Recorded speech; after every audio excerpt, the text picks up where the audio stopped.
Hi வணக்கம், welcome to Soumya உலகம். இன்றைக்கி முறுக்கு தான் பார்க்க போகிறோம். முறுக்கு சும்மா வெறுப்பாக இருக்கிற டைமுக்கு 2 முறுக்கு எடுத்து வச்சு முறுக்குன்னு கடித்தா வெறுப்பெல்லாம் ஓடியே போயிடும். வாங்க இந்த முறுக்கை எப்படி செய்கிறதுன்னு பார்க்கலாம். 1 கப்பு உளுத்தம்பருப்பு எடுத்துருக்கேன். இந்த உளுத்தம்பருப்பு 1 கப்பு எடுத்து இதை நல்லா கழுவிட்டு 3 கப்பு தண்ணி வச்சு 3 விசில் வச்சு வேக வச்சு எடுத்து வச்சுருக்கேன். வேகும் போதே கொஞ்சம் தண்ணியெல்லாம் வெளியில் வந்துடுச்சு இதில், அதனால் தண்ணியே இல்லை சுத்தமாக பருப்பில். ஆனால் பருப்பு நல்லா வெந்து வந்துடுச்சு. இப்போ இதை மிக்ஸி ஜாரில் போட்டு அரைச்சிக்கலாம். பருப்பு நல்லா நெசக்கி காட்டியிருக்கேன் பாருங்கள், அந்த அளவுக்கு நல்லா மசிஞ்சு வந்திருக்கு. 3 விசில் விட்டுட்டு ஒரு 1/2 hour அப்படியே இறக்கி வச்சுட்டேன் நான். அந்த ஆவிலே இன்னும் கொஞ்சம் நல்லா பருப்பு நல்லா மலர்ந்து வெந்து வந்துடுச்சு. இப்போ நல்லா நைஸாக அரைச்சிக்கலாம். ஒரு 2 டைமாக போட்டு நம்ம உளுந்து அரைச்சிக்கிறேன்.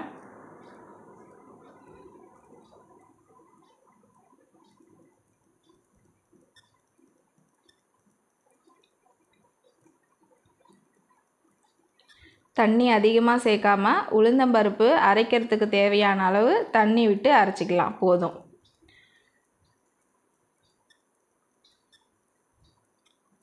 இப்போ 1 கப்பு உளுந்துக்கு 3 கப்பு அரிசி மாவு போடுறேன் நான். இதில் பச்சரிசி மாவும் சேர்க்கலாம், புழுங்கல் அரிசி மாவும் சேர்க்கலாம், அது நம்மளுடைய விருப்பம்தான்.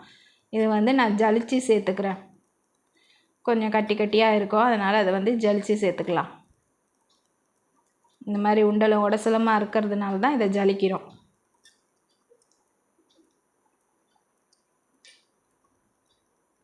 இல்லை பாருங்கள், சேமியாவும் லேசாக வந்திருக்கு. ஜலிச்சாச்சி மாவை. இப்போ இதில் ஒரு 50 கிராம், ஒரு கவரில் 50 கிராம் இருக்கும் எள்ளு பூ சேர்க்குறேன் நான். எள்ளு, கருப்பு எள்ளு, வெள்ளை எள்ளு எது வேணாலும் சேர்த்துக்கலாம். எள்ளும் ஓமமும் ஒரு கைப்பிடி அளவு ஓமம் சேர்க்குறேன். ஓமம் கையில் நல்லா கசக்கிட்டு சேர்த்துக்கணும். இல்லையே உப்பு சேர்க்குறேன். இது உப்பு தேவையான அளவு தான் சேர்க்கணும். அவங்கவுங்க போடுற மெஷர்மெண்ட்டு தான். இந்த குழம்பு கரண்டியில் நல்லா ஒரு 2 கரண்டி எண்ணெய், நல்லா சூடாக இருக்கிற எண்ணெய் ஊற்றுறேன் நான். கடாயில் முறுக்கு சுடுறதுக்கு எண்ணெய் ஊற்றி வச்சுருக்கேன். எண்ணெய் காஞ்சிட்ருக்கு. அந்த எண்ணெயிலேருந்தே 2 கரண்டி எண்ணெய் எடுத்து ஊற்றிக்கிறேன். நல்லா சூடாக இருக்கணும். அப்படி எண்ணெய் இல்லைன்னா வெண்ணெய் கூட சேர்த்துக்கலாம். வெண்ணெயையும் உருக்கி இதில் சேர்த்துக்கலாம். நல்லாயிருக்கும் முறுக்கு, நல்லா சாஃப்டாக. ஆனால் வெண்ணெய் சேர்க்கும் போது லைட்டாக நெஞ்சு கரிக்கிற மாதிரி இருக்குது. இந்த மாதிரி ஆயில் சேர்க்கும் போது அந்த அளவுக்கு தெரியல. ட்ரை பண்ணி வேணால் பாருங்கள்.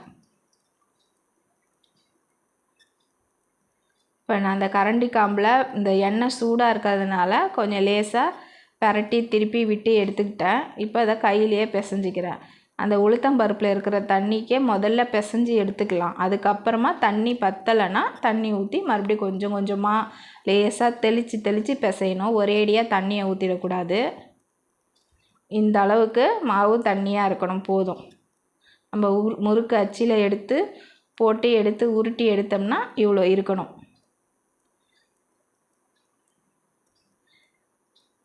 கோதுமை மாவு பிசைஞ்சோம்னா அந்த திக்னஸ் அது ரொம்ப திக்காக இருக்கும். அதை விட கொஞ்சம் லூஸாக இருக்கிற மாதிரி பார்த்துக்கணும், அவ்வளோதான். முறுக்கு செய்கிறதுக்கு பிகினர்ஸ்க்காக இந்த டிப்ஸு நான் கொடுக்குறேன். இப்போ இந்த மாதிரி அச்சு எடுத்திருக்கேன். பிகினர்ஸ் ஃபஸ்ட்டு போட போகிறீங்கன்னா இந்த மாதிரி முறுக்கு அச்சு யூஸ் பண்ணிங்கன்னா கொஞ்சம் ஈஸியாக இருக்கும். இந்த மாதிரி கொஞ்சம் கொஞ்சமாக எடுத்து ஃபஸ்ட்டு இது உள்ளே கொஞ்சம் எண்ணெய் தடவிருக்கேன் நான். எண்ணெயை தடவிட்டு அதுக்கப்புறமா நான் இதில் சேர்த்துக்கிறேன் மாவை சேர்த்துட்டு இப்போ இதை மூடிட்டு எண்ணெய் ரெடியாக காஞ்சிட்டு தான் இருக்குது.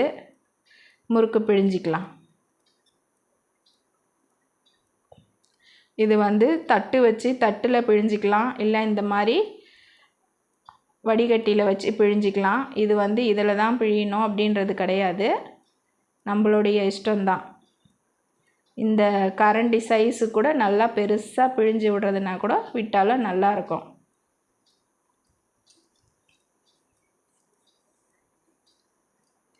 இப்போ இதை அப்படியே எடுத்து எண்ணெயில் போட போகிறோம்.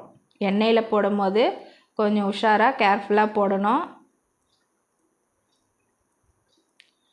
எண்ணெய் நல்லா காஞ்சதுக்கப்புறமா மீடியம் ஃப்ளேமில் வச்சுக்கணும். மீடியம் ஃப்ளேமில் வச்சுட்டு தான் முறுக்கு போடணும். ஏன்னா மேலே செவந்து வந்துடும், உள்ளே வந்து வெந்திருக்காது, மாவாக இருக்கிற மாதிரி இருக்கும், மேலே வந்து நல்லா செவந்து வந்துடும். அதனால் எப்பயுமே முறுக்கு இல்லை எந்த பலகாரம் சுட்டாலும் நெருப்பு நல்லா ஹை ஃப்ளேமில் வச்சு எண்ணெயை நல்லா காய வச்சிடணும். காஞ்சதுக்கப்புறமா மீடியமாக வச்சு பொறுமையாக வேக வச்சு எடுக்கணும்.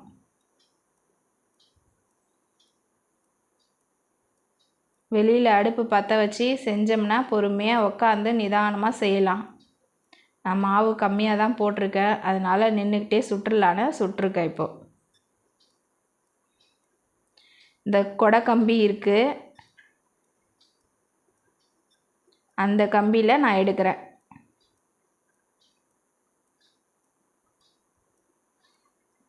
எள்ளு கொஞ்சம் அதிகமாக போட்டதுனால எண்ணெயில் எள்ளு பிரிஞ்சு வந்துடுச்சு. அது 1 2 வரதான் செய்யும், பரவாயில்ல. நல்லா முறுக்கு சூப்பராக மொறு மொறுன்னு ரெடி ஆகிடுச்சு. ஈவினிங் பசங்க ஸ்கூல் விட்டு வந்த உடனே தீபாவளி பலகாரங்க ஒன்று ஒன்றா ரெடி பண்ண ஆரம்பிச்சிட்டோம். இனிமேல் ஸ்நாக்ஸை பற்றி கவலையே இல்லை.